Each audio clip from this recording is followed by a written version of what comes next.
काही दिवसापूर्वी विमाननगर परिसरातील एक मोठा व्हिडिओ जो आहे, वादाचा व्हिडिओ, तो सध्या प्रचंड व्हायरल झाला होता.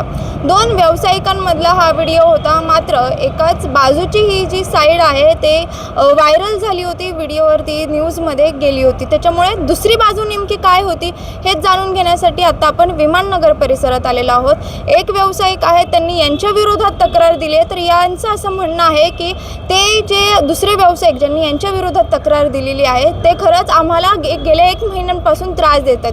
जसा आमचा व्यवसाय सुरू झाला आहे तेव्हापासून ते आम्हाला त्रास देतात आणि त्याच्यातूनच तो जो वाद आहे तो उफाळून आला आणि ज्याचा व्हिडिओ सोशल मीडियावरती व्हायरल झाला. याचीच दुसरी बाजू समजून घेण्यासाठी आता आपल्यासोबत ज्यांच्यावरती आरोप करण्यात आलेले आहेत त्या गीतांजली आहेत. नेमकं काय सांगाल, त्या दिवशी नेमकं काय झालं होतं? मॅम, ॲक्च्युली खरं सांगायला गेलं तर 27ला माझं रेस्टॉरंटचं ओपनिंग झालेलं आहे.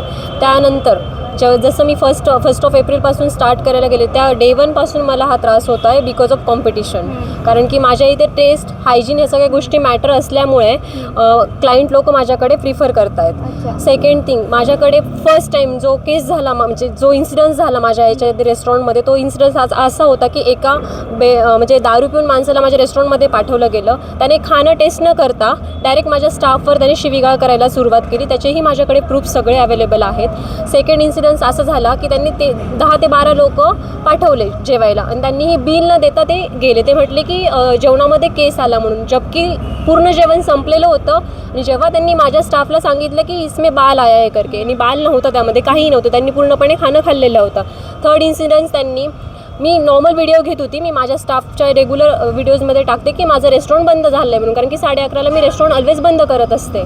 इथे लोक 24/7 ह्यांचे रेस्टॉरंट चालू असतात. नाही असं नाही की नाही चालू राहत, 24/7 रेस्टॉरंट चालू असतात. पण त्यांना माझ्या रेस्टॉरंटचा प्रॉब्लेम आहे, बाकी कुठल्याही रेस्टॉरंटचा प्रॉब्लेम नाही. त्यांच्याकडून असं सांगण्यात आलं की तुम्ही येऊन मारामारी केली वगैरे असं. हे कदापिही एकदम चुकीचं आहे. ह्यामध्ये असलं काहीही घडलेलं नाही आहे. माझ्याकडे त्या गोष्टींचेही प्रूफ आहेत. मी नॉर्मल व्हिडिओ काढत होती, त्यामध्ये त्याच्या मम्मी मला सांगते आहे की ये चुतिया, असं घाणेरड्या शब्दामध्ये बोलून ते मला बोलले की निकाल व्हिडिओ निकाल करके, हम नहीं डरते किसी को, हम किसी को भी नहीं डरते, असं करून तो व्हिडिओ काढला गेलेला आहे. त्याच्यानंतर जेव्हा त्यांनी शिवीगाळ करायला सुरुवात केली, चुकीचे शब्द जेव्हा वापरायला सुरुवात केली, तेव्हा मी स्वतः तिथे जाऊन त्यांच्याशी बोलले की तुम्ही हे जे करता ते लिटरली चुकीचं आहे. त्यानंतर ते थोडेसे वादावाद दुकानाबद्दल सांगा बरं, नेमकं तुमचं कुठं आहे, त्यांचं कुठं? माझं दुकान इथे आहे. माझं दुकान सोडून त्यांचं 3 दुकानं सोडून 3 दुकानं सोडून 4थ्या नंबरला दुकान आहे. जबकी त्यांचा माझा काही संबंध नाही. त्यांचे माझे दोन्ही पण मेनू वेगळे आहेत, काही संबंध नाही आहे. पण त्यांनी जाणून बुजून ह्या गोष्टी केलेल्या आहेत. जेव्हा भांडण होत होते त्या भांडणीच्या वेळेस लोक गोळ्या झालेले होते की का एक लेडीज का भांडते म्हणून ह्याच्याशी, त्यामुळे त्या गोष्टीला त्यांनी साथ दिलेली आहे. म्हणजे तुमचा असं सरळ आरोप आहे का की गेल्या 1 महिन्यापासून, म्हणजे जेव्हापासून तुमचा व्यवसाय सुरू झालाय ते तुमच्यावर सातत्याने अशा प्रकारचं तुम्हाला त्रास देत आहेत? हो, मी आरोप करू इच्छिते. मग तुम्ही या संदर्भात पोलिसांमध्ये तक्रार वगैरे देण्याची काही पावले उचलली? एका इन्सिडेंटच्या वेळेस पोलीस आले होते, त्यांनी त्याला समज दिली, म्हणजे जो माणूस आलेला त्याला समज दिली. इव्हन तो त्यांनीही ॲक्सेप्ट केलेलं आहे की हे माझ्याकडनं चूक झालेली आहे, हे मी जाणून बुजून केलेलं नाही, हे माझ्याकडनं करून घेतलेलं आहे. सेकंड इन्सिडेंटचं मी फक्त कानावर टाकलं होतं, तर पोलीस लोक बोलले की परत पुन्हा झालं तर आम्ही आहेत म्हणून तिथे. थर्ड इन्सिडेंट्सच्या वेळेस आता आम्ही जेव्हा पोलीस केस केली त्यावेळेस आम्हाला समज देऊन ह्या गोष्टी सगळ्या सॉर्ट करण्यात आल्या होत्या. पण त्यांनी समज दिल्यानंतर हा व्हिडिओ पुन्हा व्हायरल केला की जो पूर्णपणे चुकीचा आहे, त्याला बाह्य वळण दिलं गेलेलं आहे. आता आपल्यासोबत असेही काही लोक आहेत की ज्यांचं असं म्हणणं आहे की याचा आमच्याशी काही संबंध नसताना FIR मध्ये आमचं नाव गेलेलं, बरोबर? येस मॅडम, माझं नाव आहे आणि काय घडलं? माझं नाव कफील उर्फ तस्सू खान.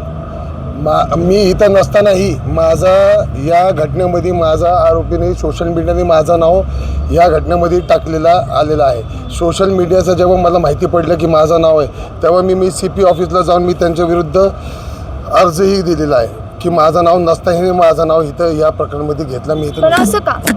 त्याने आता हे लील बाईट हॉटेल आहे, त्यांनी माझी बदनामी करण्यासाठी हा आरोप माझ्यावर लावलेला आहे. ह्यांनी सोशल मीडिया नाही, माझं असं काही नसताना मला ह्यांनी फसवायचं आहे, साजिश केलेली आहे. काहीतरी कारण? काय कारण माहिती नाही मॅडम, माझं काय घेणं देणं नव्हतं. हा माझा मित्र आहे म्हणून त्यांनी ह्या उद्देशाने केलं असेल तर मला माहिती नाही. काय सांगाल? ते म्हणतात की तुम्ही त्यांचे मित्र आहेत म्हणून तुमच्यासहित त्यांचंही नाव घेतलंय. तर त्यांचं काय चाललं आहे मॅडम माहिती नाही. तो जाणून सगळ्यांची नावं असेच घेतो. मध्ये प्रॉब्लेम त्याचा त्यांच्यासोबत होता, आमची नावं घेते जाणून मध्ये घेतो. आता मी त्या दिवशी माझं हॉटेल बंद करून घरी चाललो होतो, यांचा वाद चालला होता. त्यांचा वाद चालल्यानंतर मी फक्त आलो की काय झालं विचारायला आलो होतो, कारण माझी गाडी इथं पार्क होती. त्यांनी मला शिव्या द्यायला चालू केली की तू काय इथं आला आहे, असं का केलं आहे. पण माझा काही एक संबंध नव्हता. त्यानंतर त्यांनी माझ्या नावाची कंप्लेंट पण केली, ज्यात काही माझा काही संबंधच नव्हता. त्यामुळे मी आता CP साहेबांना जाऊन अर्ज देऊन आलो की माझं काही नसताना माझी नाहक बदनामी केली. त्यामुळे माझ्या फॅमिलीला त्रास होते, सगळ्यांना त्रास होते. आता या सोसायटीचे चेअरमन संतोष शिंदे आपल्यासोबत आहेत. तुमचे हे सगळे तुम्ही रेंटने दिलेले आहे, इथं व्यवसाय चालतात, विमाननगरसारखा परिसर आहे, वर्दळीचा भाग आहे, तरी अशा प्रकारचे वाद होत आहेत. चेअरमन म्हणून काही सोसायटीकडून नियम घालून देण्यात आलेले आहेत का, किंवा ते डावलून सगळं केलं जातं आहे? मॅडम कसं आहे आमच्याकडं की आमच्याकडं कसं आहे की आम्ही ह्या लोकांना सगळ्यांना एक नोटीस दिलेली आहे की रात्री 11 साडेअकरा नंतर तुम्ही तुमची दुकानं बंद करायची. का तर इथं वर रहिवाशी राहायला आहेत, यांचं दुकान सोडून दुकानाच्या बाहेर हे बिझनेस करतात आहेत. तर आम्ही त्यांना सांगितलं तुम्ही दुकानाच्या आत करा, 11 साडेअकराचा नियम आहे तो पाळा, दुकान बंद करा. पण तरी पण रात्री 12:30 1-1:30 वाजता ते हे करतात, कामं करतात, त्यांचं गोंधळ चालू तिथं असतो. पण रात्री 11-12 नंतर येणारे कोण लोक असतात, तर दारुडी लोक. ते दारुडी येऊन गोंधळ घालणं, हे करणं ते करणं.